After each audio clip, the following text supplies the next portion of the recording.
Salut à tous et bienvenue dans cette nouvelle vidéo consacrée à la série sur TensorFlow 2.0. Donc dans cette nouvelle vidéo, on va s'intéresser à la descente de gradient. Donc la descente de gradient, c'est un élément qui est énormément très important à comprendre pour comprendre le machine learning et le deep learning de manière générale et comprendre vraiment comment est-ce que la descente de gradient va impacter un modèle et comment ça va se passer, c'est super important.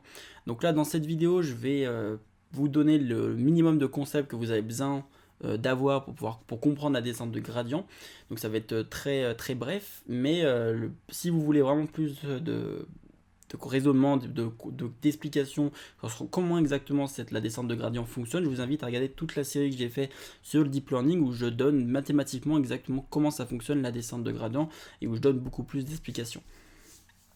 Donc la dernière fois, je vous avais dit qu'on avait donc un neurone qui faisait une prédiction.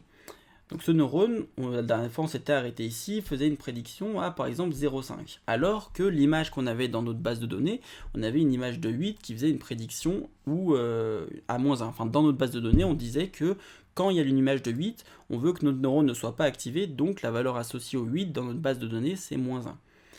Donc ici, notre neurone, pour le moment, sachant qu'il n'est pas entraîné, il n'y a eu encore aucun apprentissage, il va être égal à 0,5. Donc ici, on avait vu qu'on pouvait définir cette erreur-là, qui est calculée donc là, la valeur absolue de la différence entre la valeur attendue et la valeur d'activation de notre neurone, et on avait donc une erreur qui est égale à moins de 1 à 1,5.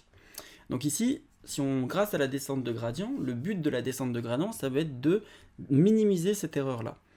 Donc en fait, en minimisant cette erreur-là, si on réduit l'erreur, ça veut dire que notre neurone il commence à se rapprocher petit à petit de la valeur qui était attendue.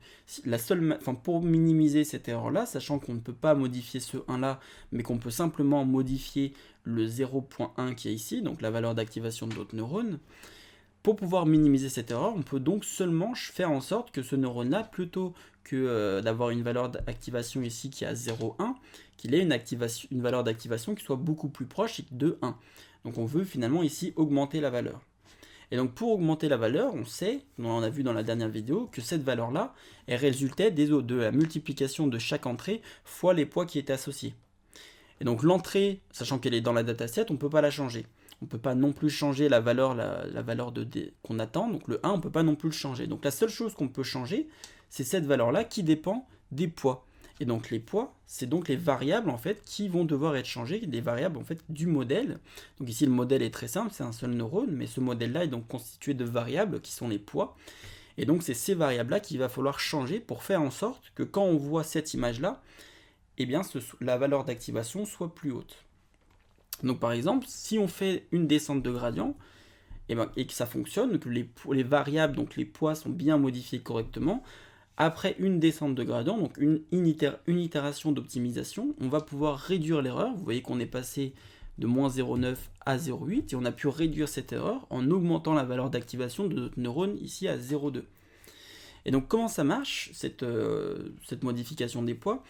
Là, je vais pas rentrer en détail parce que je suis déjà rentré en détail dans ma série sur le deep learning, mais en gros, ce qui se passe, c'est que on prend mathématiquement ce qu'on appelle le gradient de cette opération-là. Donc on prend le gradient de l'erreur par rapport à tous les poids, donc par rapport à toutes les variables de notre modèle, donc tous les poids qui sont sur ces connexions qui sont ici. Ici, je ne les ai pas toutes représentées, mais c'est tous les poids possibles qu'il y a ici.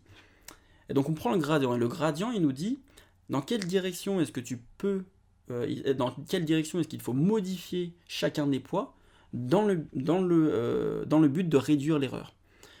Donc en fait, par exemple, pour ce poids-là qui est ici, il va dire le gradient va être à peu près égal à 0 parce que ici, généralement, ça n'a aucun impact.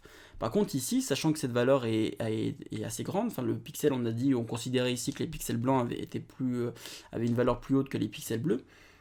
Donc ici, ces valeurs-là en entrée, du coup, sont plus importantes. Donc, sachant qu'elles sont plus importantes pour pouvoir détecter un œuf, on veut que les poids ici, en fait, ils soient positifs. Et donc, une fois qu'on aura fait ça, on va augmenter la valeur de ces poids-là. C'est le gradient qui va nous dire, en fait, tu modifies les poids dans cette direction. Ici, la direction sera positive. Et donc, le gradient va faire augmenter les poids qui sont ici. Et par contre, il va potentiellement faire diminuer les poids qui sont dans cette zone-là.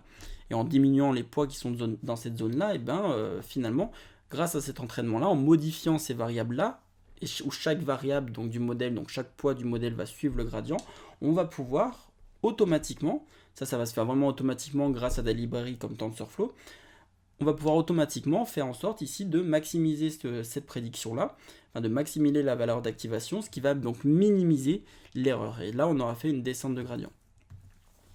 De même, ici, si on continue donc à faire la descente de gradient, sur le 9 ici, eh bien, on aura à une autre itération, on arrivera potentiellement à 0,5 ici en valeur d'activation, et donc une erreur à 0,5.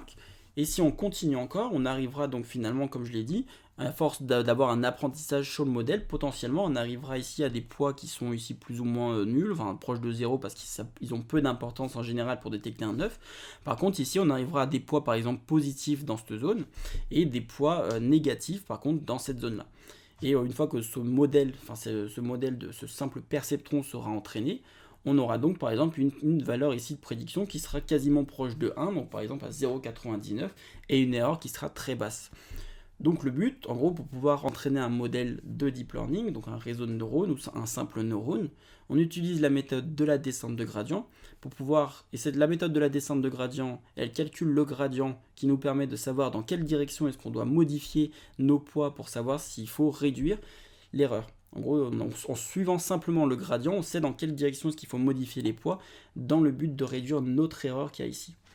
Donc on voit qu'en fait, tout ce qu'on a besoin pour pouvoir, tout ce qu'on a besoin entre guillemets pour pouvoir entraîner un modèle de machine learning basé sur des réseaux de neurones, on a besoin donc de données. On a besoin donc des données où chaque donnée est associée à un label. Donc ici le 9, on sait que c'est un 1. Si c'est un 8, le 8 sera associé à une certaine valeur qu'on a envie d'obtenir grâce à notre modèle. Et donc une fois qu'on a ces données, il faut donc définir notre modèle. Donc ici on a pris un simple modèle où il y a un simple petit neurone.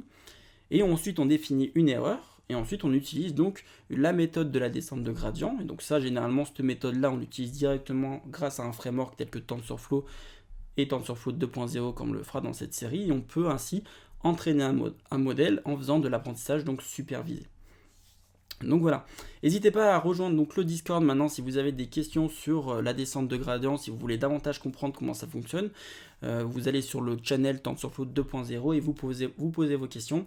N'hésitez pas non plus à aller voir toute la série que j'ai fait sur le Deep Learning qui vous donne davantage d'intuition pour comprendre exactement comment fonctionne la descente de gradient. Et moi en attendant, je vous dis à la prochaine.